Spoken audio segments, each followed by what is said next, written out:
why these two teams are very different on paper is that three-point shooting. Manhattan is a team that doesn't really shoot too many three-pointers per game, just 13, making 3 per game, but Fairfield is getting nationally recognized. They shoot 31.5 three-pointers per game, making them 3rd in the nation, just behind UConn and Gonzaga.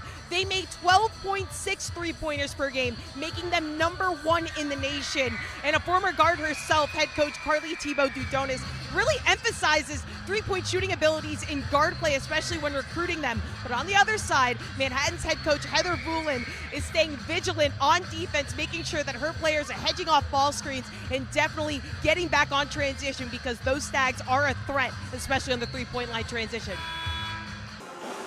Well, guys, conference action is at a fever pitch right now. That's because each contest directly impacts postseason standings. The Mount coming into this one are 2 games behind Sacred Heart and are in 7th place. They're in the driver's seat for that first round bye. But the rivalry goes way back between both these teams, as they are familiar foes from the Northeast Conference. Overall, both teams have had 46 meetings. Sacred Heart leads with 35 wins out of those. But as of recent, the Mount do have the Pios number, winning 5 of the last 6, including last year right here in the Pitt Center, where they made it rain from just about anywhere. 15 three-pointers in that one. So we're seeing a lot of interior play, guys, but you have to make sure you defend the three-point line when the time comes. Season in this new era of college basketball is the transfer portal, and no one knows that any better than head coach Bill Cohen of Northeastern. Coming into this season, he officially lost his original class of 2026 after 4 more players hit the transfer portal back in March and committed to their respective universities. On the other side of things, Harvard's head coach, Coach Tommy Amaker, said to me that he's only lost 2 grad transfers, both key components to this offense. That'll be Denham Wojcik now at Michigan State and Evan Nelson at Arizona. But when talking to Coach Amaker, he told me, quote, "I feel like I have a ton of pieces to the puzzle. We just have to put them together this season, guys." The preseason, Coach Carrie Moore has been emphasizing the same sentiment, and that's to keep things short and sweet, turning the page. We did have that banner unveiling before this game. She wanted to make it as quick as possible, and she said, "We're not defending anything this year," and I'm super excited about this squad. Guys, she is coaching the youngest squad she's ever had, 10 in total between her freshman and sophomore class. So right now, there is a new era of Harvard Crimson women's hoops kicking off today. Before this game, you mentioned discipline on both sides of the ball. You did get this Stags team in double figures as far as turnovers go. So what do you like defensively? Micah Halen leading all scorers for you guys, but more importantly, defensively, putting a really big emphasis on just her identity out there. What are you seeing from her? Coach Moore, it's a part of the identity, your defense. 11 cost turnovers in this half. What's working for you guys? 10-0 run to start that first quarter, but double-digit turnovers right now. What needs to clean up offensively? Defensively, you're changing between zone and man-to-man. What are you trying to limit as far as Fairfield's offense? Coach, I mean, a game full of so much emotion. I saw you just now when the buzzer hit.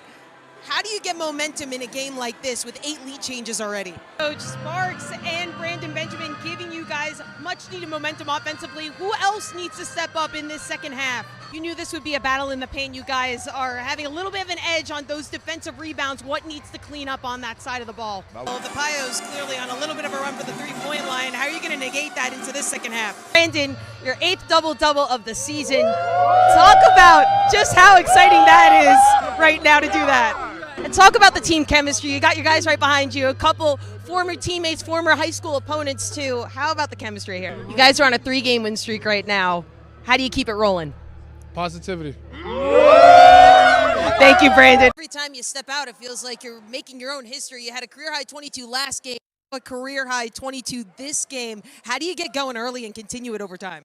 And you mentioned the absence of Kennerly. It's been almost a month without her. How have you guys continued to fit the void? Loaded for 17-point save, but from start to finish, you set the pace. You play at a fast pace, and the dagger at the end with seconds on the clock left.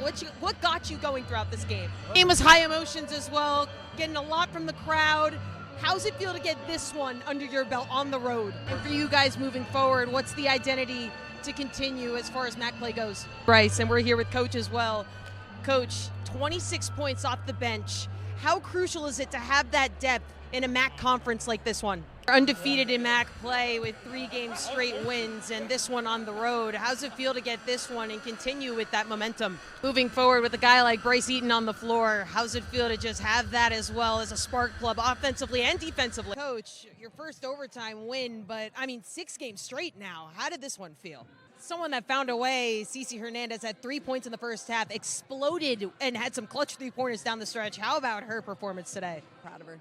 And with this team specifically, top 3 right now in the conference, a big win right now. I see the reaction from hearing that statement. How's this one feel continuing on with the momentum in conference play? Thank you, guys. Coach, I'll start with you. You told me at halftime you had to settle things down, but how about an end with 5 different players in double figures? What's that say about settling in and really finishing this one out? We'll get right into Cyan. She was someone that was consistent from start to finish when the team overall had a slow start. So what's that say about someone like her and being her coach? Yeah. Your first career double-double, and how about to cap off a 10-game win streak right now? How's that feel for you as a player?